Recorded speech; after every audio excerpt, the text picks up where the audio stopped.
भूतवाणी में आप सभी का स्वागत है। आप लोगों ने हमारे 2 एपिसोड देख चुके हैं, पर सोचा होगा कि हमने अब तक अपना इंट्रोडक्शन क्यों नहीं दिया। चलिए मैं आज आपको अपने बारे में कुछ बताता हूँ। मेरा नाम राज अनंत है। प्रोफेशन से मैं एज ए मैनेजर एक कंपनी में वर्किंग हूँ लास्ट 20 ईयर्स से। और भूतवाणी जो चैनल हम लोगों ने बनाया, ये मैंने अपने बेटे कार्तिक से इंस्पायर होकर बनाया।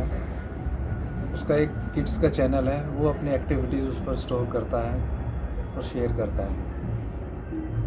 तो उसी के चलते मैंने भी अपना एक उससे कहा कि मेरे लिए भी एक चैनल सेटअप कर, जिस पर मैं अपना एक्सपीरियंस जो मैंने ग्रुप में अपनी फैमिलीज़ में जो उनके साथ ऐसी घटनाएं घटी हैं आप लोगों के साथ शेयर कर सकूँ। हम लोगों ने डिसाइड किया है कि वीकली हम लोग इस चैनल को एक स्टोरी पब्लिश करेंगे। तो ये हमारा तीसरा एपिसोड होगा जो आज की स्टोरी है।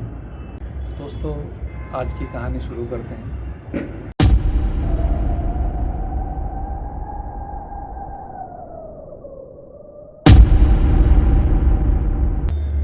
आज की कहानी है मेरे छोटे भाई, जिसके साथ ही सच्ची घटना घटी। और उस घटना के चलते उसे लगभग अपनी जॉब भी वहाँ से छोड़नी पड़ी। इवन 1 महीने तक उसे फीवर रहा। ये अब से लगभग 10 साल पुरानी घटना है, जब उन्होंने मुझे अपनी स्टोरी को बताया था। हुआ यूँ कि उन्होंने एक जॉब ज्वाइन की दिल्ली के एक लोकेशन पर। मॉल था, मॉल के अंदर ऊपर वाला एरिया खाली था, नीचे उनका ऑफिस था। तो उन्होंने जब ज्वाइन किया तो उन्हें ऐसा कोई एहसास नहीं हुआ कि वहाँ पर कुछ है या नहीं है, बिकॉज दिल्ली में रेयर ही होती है ऐसी घटनाएं। लेकिन जो उनके साथ हुआ उसके बाद से मुझे भी लगने लगा है कि कभी कभी होता है कि कभी भी हो सकता है। ये एक्सपीरियंस की बात है। उन्हें ज्वाइन किए वहाँ पर लगभग 1 हफ़्ता ही हुआ था। और हुआ यूँ कि ऑफिस का जो लोकेशन था वो फर्स्ट फ्लोर पे था, और उनके जो स्टाफ के लिए वॉशरूम्स वगैरह थे वो उन्हें सेकंड फ्लोर पे जाना होता था। तो उन्होंने मुझे बताया कि एक बार वो सेकंड फ्लोर पर गए और सेकंड फ्लोर के वॉशरूम के साथ 2 शटर लगे हुए थे जो बंद थे। और उन शटर में से कुछ खड़खड़ाने की आवाज़ें आती थी जब भी हो जाते थे। तो उन्हें इग्नोर करते थे, कुछ नहीं है, पता नहीं कोई चूहे हुए होंगे, तो दैट्स इट, वो इग्नोर करके चले आते थे। लेकिन हुआ एक दिन उनके साथ ऐसा कि वो समझ ही नहीं पाए कि क्या हुआ। ऑफिस के टाइम पे उनका ऑफिस आवर्स 9 to 6 था, लेकिन किसी कारणवश उन्हें देर तक रुकना पड़ा। ऑफिस स्टाफ जा चुका था। ऑफिस स्टाफ में कहने के लिए वो 2 लोग ऑफिस में थे और एक उनके ऑफिस का अटेंडेंट जो बाद में ऑफिस बंद करके जाता था। 3 लोगों का स्टाफ वहाँ पे था। तो जो मेरा छोटा भाई था उसने एक बार अपने उन 2-3 स्टाफ के साथ डिस्कस कर रहा था कि यार ऊपर वॉशरूम में उन्होंने, वैसे तो अक्सर वो बताता था, लेकिन अब टाइम हो रखा था रात के 10 बजे, सारा स्टाफ जा चुका था, 3 लोग थे। तो उसने कहा यार मैं ऊपर नहीं जाने वाला, ऊपर ना अजीब सा कुछ लगता है। जब भी ऊपर जाता हूँ तो कुछ अजीब सा फील होता है, और साथ में शटर है वो खड़खड़ा आवाज़ आती है। वो 2 लोग भी थोड़ा सा सख्ते में आ गए, ऐसे तो नहीं है। कह रहा पता नहीं यहाँ पे वो साथ क्यों नहीं होता, पर मैं जब भी जाता हूँ ऐसा होता है। तभी उसका जो साथ में उसका फ्रेंड रुका हुआ था, उसे कॉल घर से आ गया। तो उसने कहा मैं भी जा रहा हूँ, मुझे अर्जेंटली जाना है। तो वो अब अकेला रह गया ऑफिस में। अटेंडेंट था और वो अटेंडेंट जाके अपने रूम में बैठा था और ये अपने ऑफिस का काम निपटाने के लिए लगा हुआ था। रात के इस करते करते 11 बज गए। और वॉशरूम जाने के लिए जैसे उसने सोचा वॉशरूम जाना है, तो वो ऊपर गया। लेकिन इस बार वो जब ऊपर गया तो उसने जैसे ही ऊपर सेकंड फ्लोर पर पहुंचा, तो वहाँ दरवाज़ा, जिन शटर से छोटी मोटी आवाज़ें आती थी, उन शटर से इतनी ज़ोर ज़ोर से शटर अपने आप में धड़ धड़ धड़ धड़ धड़ धड़ धड़ बजने लगा। अब इसकी सट्टी पिट्टी को समझ ही नहीं आया इसके क्या हुआ क्या नहीं हुआ, क्या करे क्या ना करे, पर इसे लगा कोई इसके साथ प्रैंक कर रहा है, क्योंकि उसका फ्रेंड एकदम से गया था और सडनली फिर इसे ऊपर आना पड़ा, तो उसे लगा कहीं ऐसा नहीं इसका फ्रेंड प्रैंक कर रहा हो। इसने शटर में जाके लात मारी जोर से और उसका नाम पुकारा, सुरेश अगर तूने दोबारा ऐसा किया ना मैं तुझे झापड़ लगाऊंगा एक नीचे आके। तो जैसे इसने लात मारी थी उसी फोर्स से सामने से जैसे किसी ने अंदर से लात मारी। अब ये तो पॉसिबल नहीं था कि वो सुरेश अंदर से लात मारे, क्योंकि शटर का बाहर से लॉक लगा हुआ था।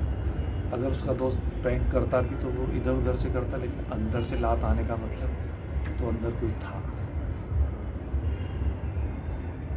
इसने अपने आप को संभाला, क्योंकि डरना इसकी फितरत में नहीं था, लेकिन ये फिर भी इसने संभालते संभालते फिर से इसने कोशिश की नज़दीक जाकर शटर को ठक ठक करने की। इस बार लात मारने के बाद इसने ठक ठक किया, अंदर से फिर से आवाज़ आई ठक ठक ठक ठक ठक। जो इसके बाद उसके साथ घटना घटी, बिलीव कीजिएगा, वो दौड़कर नीचे आया, पियून को कहा मैं घर जा रहा हूँ। घर जाकर उसने अपनी फैमिली को कुछ नहीं बताया और जाकर सो गया। सुबह उठा तो इसको 104 बुखार था, डॉक्टर के पास ले गए।